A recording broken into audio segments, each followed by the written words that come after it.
Hello friends, मैं doctor Rajesh Kumar Pal आज फिर आपके लिए फिजिक्स का एक नया टॉपिक लेकर के आया हूँ। आई होप आप सब इसे एंजॉय करेंगे। ये मोस्ट इम्पॉर्टेंट टॉपिक है रिलेटिविस्टिक मैकेनिक्स का, तो सभी लोग ध्यान से देखेंगे और बाद में इसको वीडियो देखने के बाद आपको जहाँ डाउट हो तो आप वीडियो को पॉज करके आप दोबारा से देख सकते हैं, रोक सकते हैं उसको पॉज करके और उसको समझ के एक एक स्टेप समझने के बाद ही आप आगे बढ़िएगा। मैथमेटिकल डेरिवेशन है और ठीक है, इसको टफ तो नहीं कहेंगे क्योंकि टफ वही होता है जो हमें नहीं आता है। यदि हमें कोई चीज़ आती है तो इसका मतलब वो हमारे लिए टफ नहीं है। तो ठीक है, शुरू करते हैं। लॉरेंस ट्रांसफॉर्मेशन है आज का टॉपिक। लॉरेंस ट्रांसफॉर्मेशन बताने से पहले मैं आपको आइंस्टीन पॉस्टुलेट्स के बारे में बताऊंगा। आइंस्टीन ने दो पॉस्टुलेट्स दिए थे।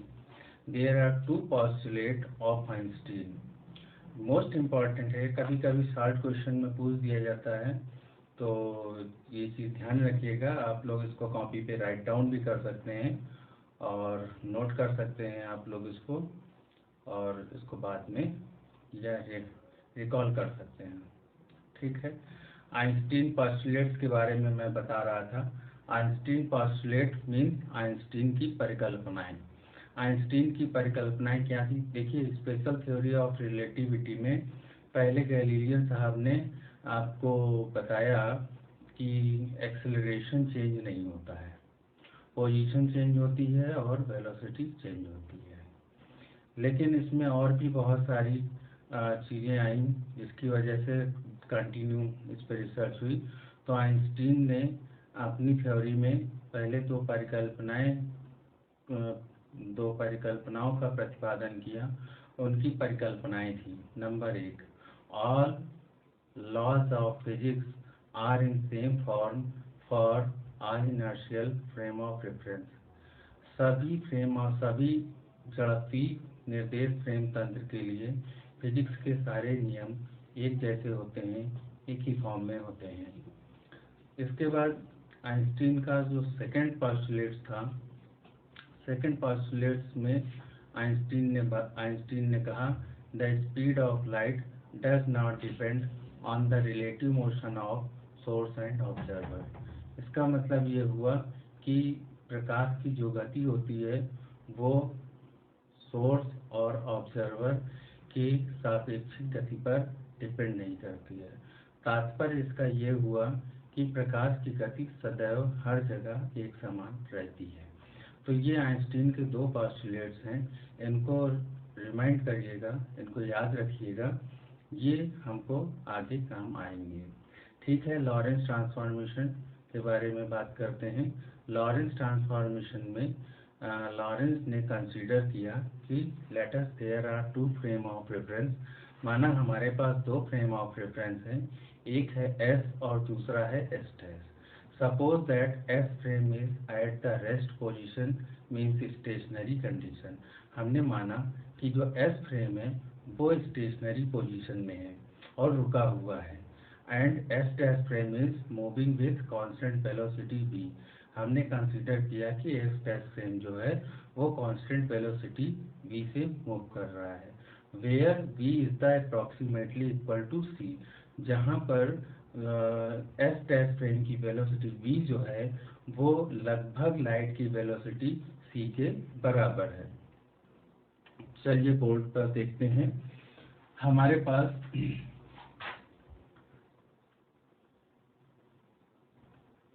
लॉरेंस ट्रांसफॉर्मेशन, लॉरेंस ट्रांसफॉर्मेशन के बारे में पढ़ने जा रहे हैं। लॉरेंस ने क्या किया था? लॉरेंस ने एस फ्रेम और एस डैश फ्रेम में पोजीशन और टाइम के कोऑर्डिनेट्स जो थे उनमें रिलेशन को इस्टेब्लिश किया था। क्या कंडीशन थी? कंडीशन ये थी कि एस डैश जो फ्रेम था उसकी वेलोसिटी v c के अप्रॉक्सीमेटली इक्वल है। तो चलिए देखते हैं। हमने कंसीडर किया कि हमारे पास एक ये फ्रेम ऑफ रेफरेंस है S, और दूसरा फ्रेम है हमारे पास F डैश फ्रेम, जिसकी स्पीड है v और ये कांस्टेंट वेलोसिटी से मूव कर रहा है। हमने कंसीडर किया कि इसके कोऑर्डिनेट होंगे x, y और z। हमने ये भी कंसीडर किया इसके कोऑर्डिनेट्स होंगे x dash, y dash and z dash. अब हमने ये भी कंसीडर किया there is a point P, हमने यहाँ पे एक पॉइंट P है जिसके f डैश फ्रेम के रेस्पेक्ट में जो कोऑर्डिनेट होंगे वो x dash, y dash, z dash होंगे, और जो s फ्रेम के रेस्पेक्ट में कोऑर्डिनेट होंगे वो s, x, y, z और t होंगे। तो ये चीज हम लिख देंगे यहाँ पर,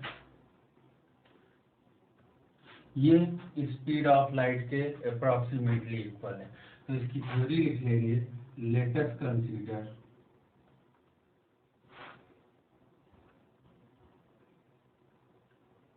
there are two frame of reference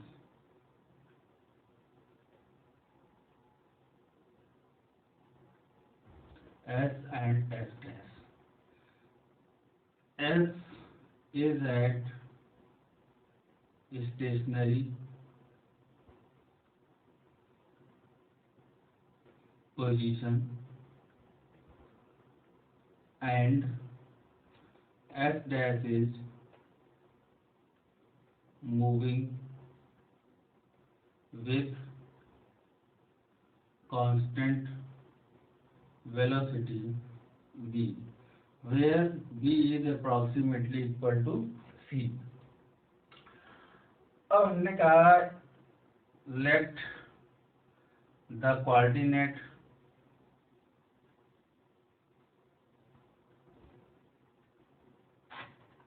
of P with respect to S dash frame is x dash, y dash, z dash and t dash. Similarly, let us the coordinate of P with respect to S frame is x, y, z and t. ये इसकी theory हो गई। अब इसके आगे हम इसका derivation solve करेंगे। चलिए देखते हैं। थ्योरी आप लोग नोट डाउन कर लीजिएगा, पॉज करके वीडियो को आप नोट कर सकते हैं। तो मैं इसको रब कर रहा हूं।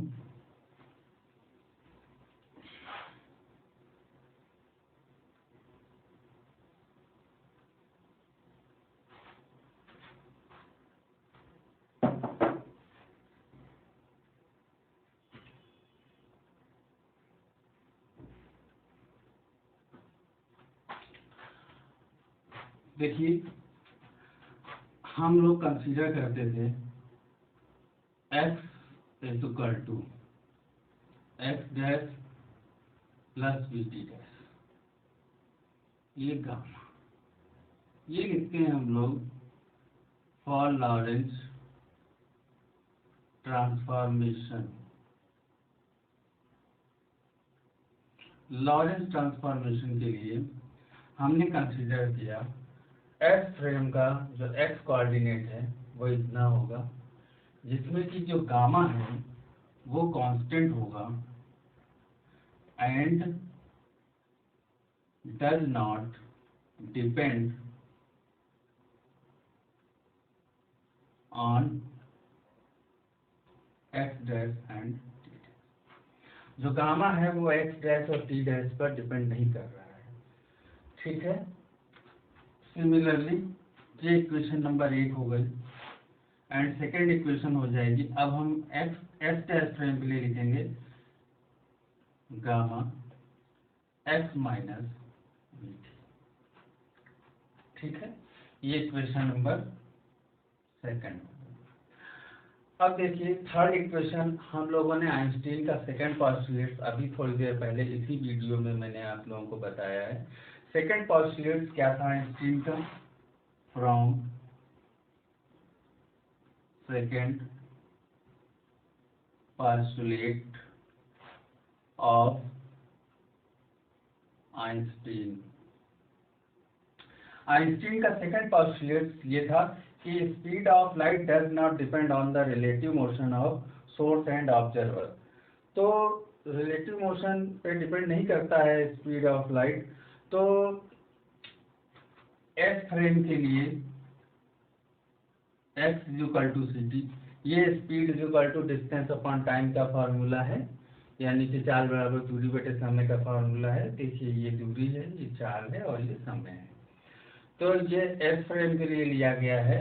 और इसी तरीके से अगर हम एस डैश फ्रेम के लिए लिखेंगे तो ये इक्वेशन बनेगी। ये इक्वेशन 3 बन गई और ये इक्वेशन नंबर 4 बन गई। तो हमारे पास कुल मिलाकर के 4 इक्वेशन बनी हैं। इन 4 इक्वेशंस की मदद से हम लॉरेंस ट्रांसफॉर्मेशन इक्वेशन सॉल्व करेंगे। लॉरेंस ट्रांसफॉर्मेशन इक्वेशन में क्या सॉल्व करेंगे?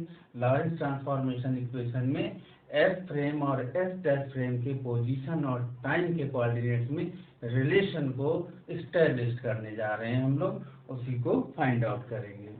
तो चलिए सॉल्व करते हैं।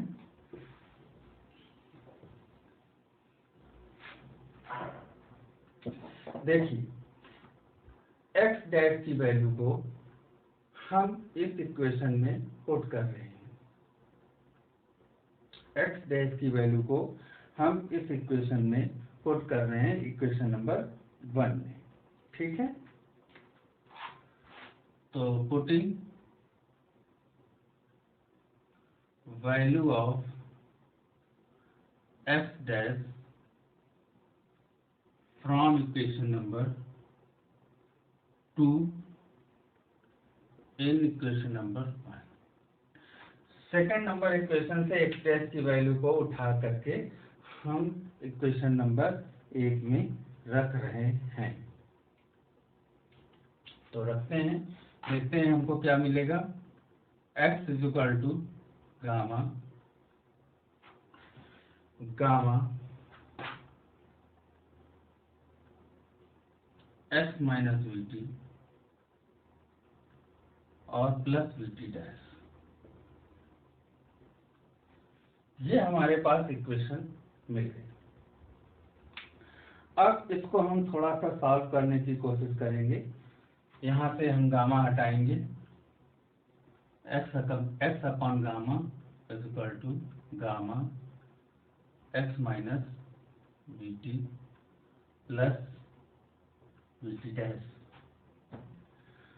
अब हम क्या करेंगे, यहाँ से v को हटाएंगे। v को हटाएंगे तो पूरी इक्वेशन पे v से हम डिवाइड कर देंगे। तो x upon v t is equal to gamma upon v,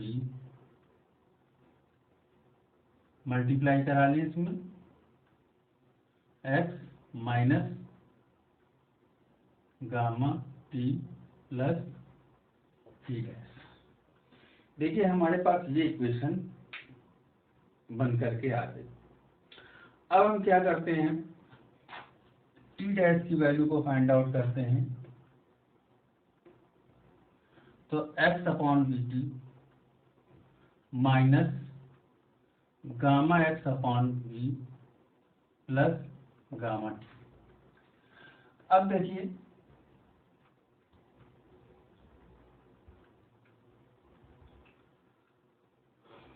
sorry, यहाँ पे देखिए, यहाँ पे गामा था x अपॉन गामा और v से डिवाइड किया था, यहाँ पे t नहीं था,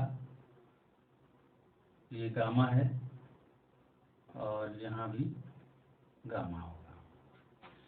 अब हम क्या करते हैं, गामा x अपॉन v को कॉमन कर लेते हैं। तो अंदर हमको मिल जाएगा 1 upon gamma square minus 1 plus gamma t और टी डैश। ठीक है,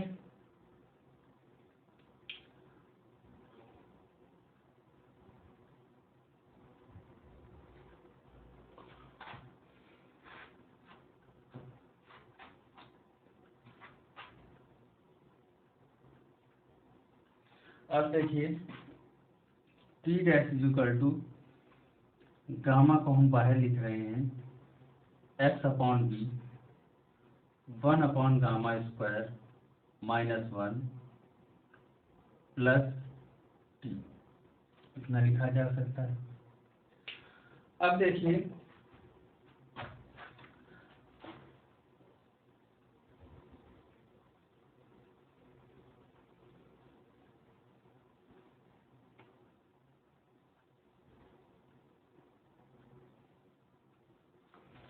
हमारे पास एक्स डैश की वैल्यू है, टी डैश की वैल्यू है, हम इक्वेशन नंबर 4 में वैल्यू रखने जा रहे हैं।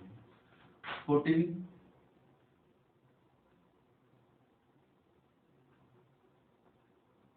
Value of x dash and t dash in equation number 4। Equation number 4 है x dash is equal to c t dash. X dash की वैल्यू थी gamma x minus v t is equal to c, और ये value t dash की value हमने put up कर दी, x upon b 1 minus gamma square minus 1 plus. अब देखिए यहां से गामा गामा हो गया cancel, x minus v t is equal to c x upon b 1 upon gamma square plus c t. देख रहे होंगे आप इक्वेशन नंबर 3, इक्वेशन नंबर 3 में सी टी की जगह एक्स लिखा हुआ है, तो हम इक्वेशन नंबर 3 से सी टी की जगह एक्स को रख देंगे। तो देखते हैं c x upon b gamma square minus 1। अब आप देख रहे होंगे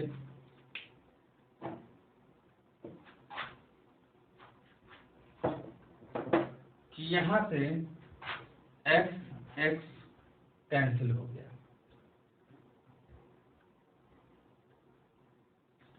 एक्स हमारा कैंसिल हो गया। अब यहाँ का जो माइनस है उसको हम चेंज कर रहे हैं प्लस में, तो यहाँ से माइनस अगर हम इधर की तरफ भेजते हैं तो अंदर के साइन इसके चेंज हो जाएंगे। देखिएगा कैसे, v t is equal to c x upon b 1 minus 1 upon gamma square, ये हमको मिल जाएगा। ठीक है, अब देखिए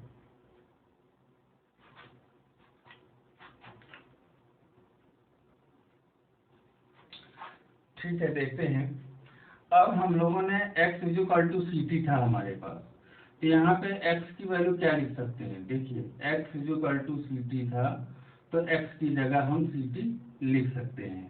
तो हम क्या करेंगे, हमने कुछ नहीं किया, x की जगह सी टी रख दिया हमने, तो मिल जाएगा v t is equal to c square t upon v 1 minus 1 upon gamma square.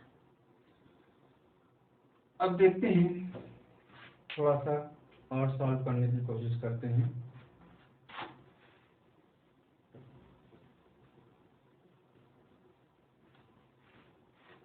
देखिए यहाँ पर t से t कैंसिल आउट हो जाएगा, ये तो आपको मिल जाएगा v square is equal to c square 1 minus 1 upon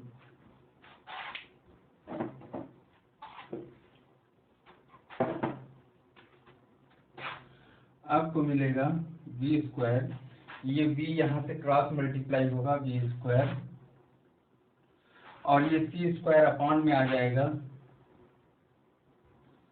is equal to 1 minus 1 upon gamma square. अब इसको और थोड़ा सॉल्व करने की कोशिश करते हैं। इस टर्म को इस तरफ लाएंगे और इस टर्म को उस तरफ ले जाएंगे, तो 1 gamma square is equal to 1 minus v square upon c square लिखेंगे। अब इसको और सॉल्व करने की कोशिश करेंगे।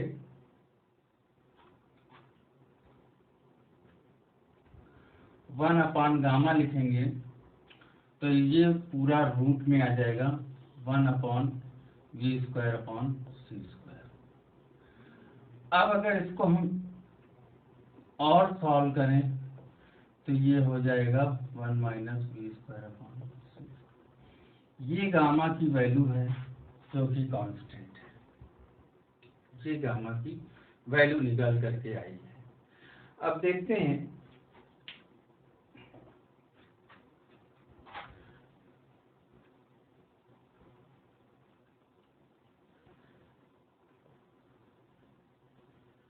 इक्वेशन नंबर फर्स्ट और सेकंड में।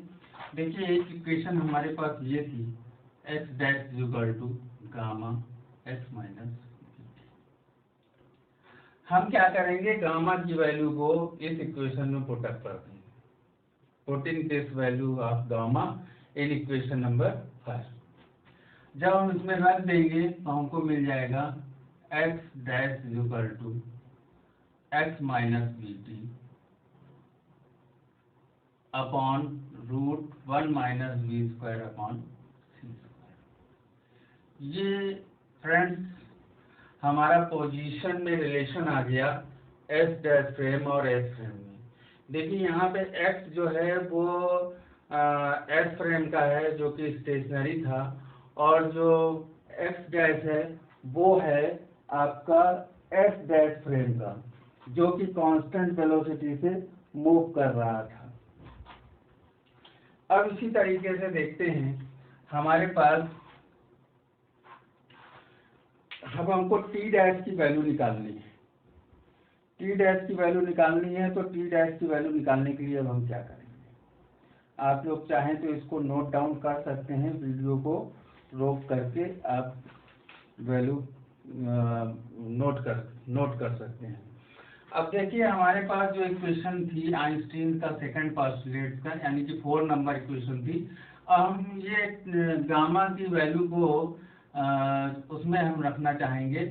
तो अब हम x डैश की वैल्यू को और t डैश की वैल्यू को, देखिए हमने t डैश कहीं पे नहीं निकाला है, t डैश हम निकालेंगे। देखते हैं तो ये देखते हैं फ्रॉम इक्वेशन 4 की x dash equal to c t dash. तो x डैश की वैल्यू है हमारे पास x minus v t upon root 1 minus v square upon c square equal to c t dash. अब हम क्या करेंगे, देखिए c को हम यहाँ से हटाएंगे। c को जब हम हटाएंगे तो देखते हैं हमको क्या मिलेगा।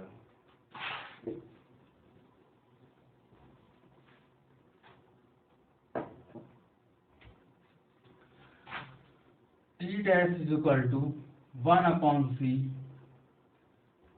X minus v t upon root 1 minus v square upon c square.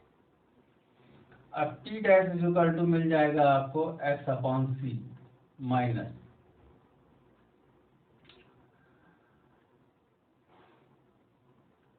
We t upon C.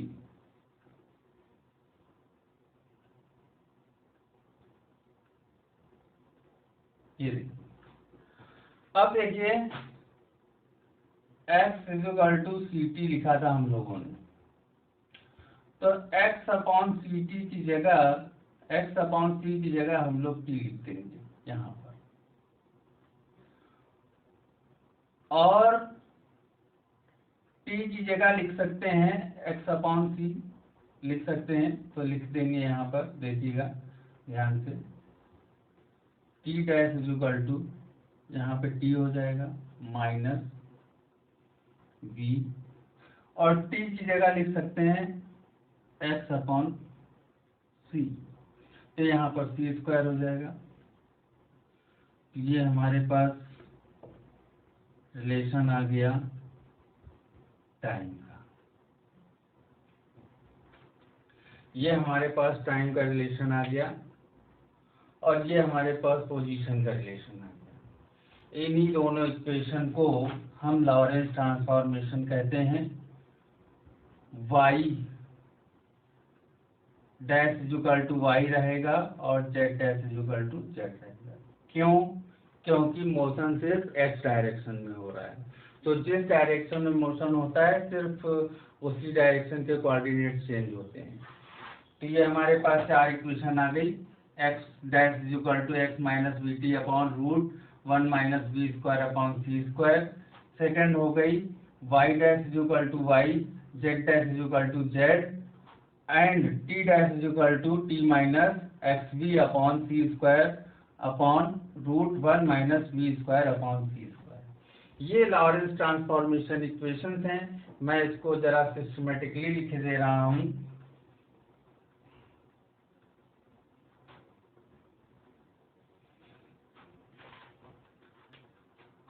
y dash equal to y, z dash equal to z, t dash equal to t minus x v upon c square upon root 1 minus v square upon c square. ये हमारे पास equation आ गई हैं। इसको हम लोग बोलते हैं लॉरेंस ट्रांसफॉर्मेशन इक्वेशन। ये इम्पोर्टेंट है, न्यूमेरिकल्स भी बनते हैं, डेरिवेशन भी पूछा जाता है, डेरिवेशन बहुत पूछा जाता है। आप लोग अगर इसको अच्छे से प्रिपेयर कर लेंगे तो बेहतर होगा, बहुत पूछा जाता है क्वेश्चन। ठीक है बच्चों, अभी के लिए इतना ही, मिलते हैं हम लोग नेक्स्ट वीडियो में। Thank you.